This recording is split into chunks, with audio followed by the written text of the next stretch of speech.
to the Oracle Corporation in the U.S. The concerns stem from fears over U.S. data being passed on to China. Also developing on Capitol Hill tonight, the panel this week. That is to ban the company from selling 5G equipment in the country. Here are the details.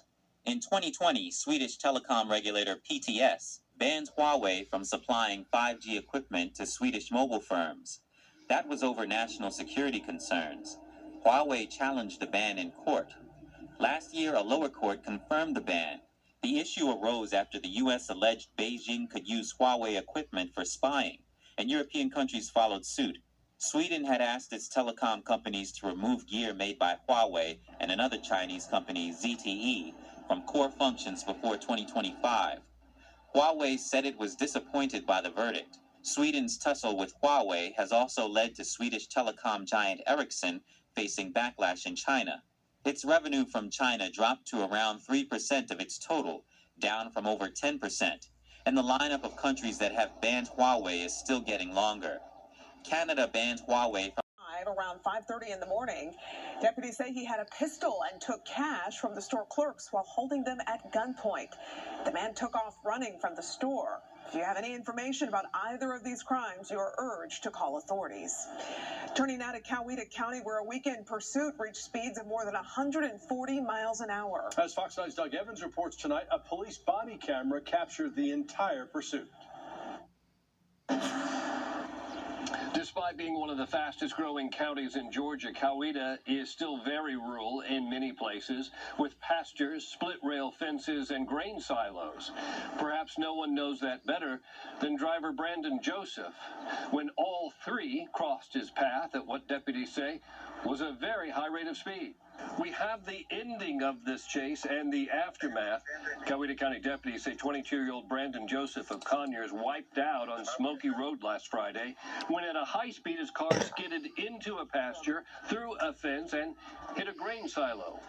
In the dark and different portions of the pursuit, the vehicle is turning off his lights to try to hide out from the deputies. Deputies say... City tonight? Well, right now, police are questioning a person of interest, and police do confirm a man was shot and killed at this building. Take a look over here. There is a lot of activity inside. It's called Aspen Heights. A lot of Georgia State students live here. The details are slowly trickling in. Here's what we can tell you right now. This happened just after 7 at this apartment complex. This is near Georgia State. We spoke with a witness, a student who lives near the building. He did not want to show his face or give his name, but here's what he had to say. I just heard 2 gunshots. It should be a safe place, where we come and rest our heads after a long day of school or at work. But, it's clearly not that. Now, Georgia State confirms the victim is not a student. Once again, police say one person is shot and killed. They are questioning a person of interest. Stay with Fox 5 on air and online for the very latest on this breaking, developing story. We are live in Southwest Atlanta. Christopher King, Fox 5 News. Christopher, thanks so much. Joins us from the live desk to tell us what we've learned tonight. Alex? Yeah, we're told that shooting sent Shaka Zulu to the hospital. It happened outside one of Buckhead's most popular bar restaurants. It was around 11:30 Sunday night when shots rang out on Peachtree Road across from the Peachtree Square Shopping Center in Buckhead. It looks like the incident occurred in the parking lot. Atlanta police say there was some sort of argument leading up to the gunfire near a restaurant and bar called Apartment 4B.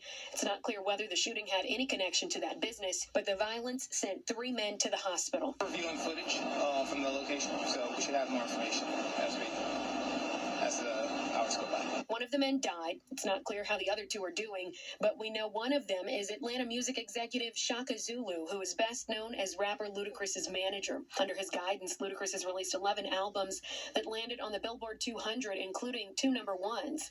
News of the shooting sent social media into a tizzy.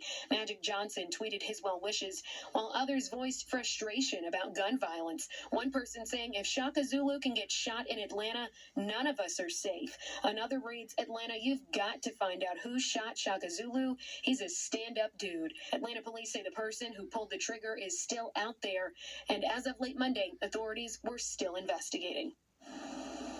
If you have report says that in 2015, ICE enrolled 53,000 illegal immigrants in the program. By 2020, that figure jumped to 111,000. About a quarter of the illegal immigrants in the program fled the address they were supposed to stay at and could not be located. In fiscal year 2020, which stretched across the Trump and Biden administrations, 33% of those in the program could not be located. The Government Accountability Office got the figures by analyzing data from contractors paid to help run the program. The agency concluded that further actions could improve its implementation, assessment, and oversight of the program and its $2.2 billion contract. The government agency issued 10 recommendations. They include making sure contractors meet standards and provide legal presentations to the illegal immigrants. Most illegal immigrants placed in the program from 2015 through 2020 were from Central America. What would this mean for girls and women? It would destroy women's sports and girls' sports. We've seen all over the country how biological men are now competing against young girls and college-age girls and even in professional women's sports, and women are losing. And the reason is obvious. Biological men and biological women are very different. And if you identify as a woman after going through puberty as a man, you are still a man for competition's sake. And so as a result, we have women losing out on scholarships, they're losing placement on teams, and some sports organizations have taken steps to bring fairness back, but certainly not all sports. I thought I'd throw my weather rope out. Yep, it's raining.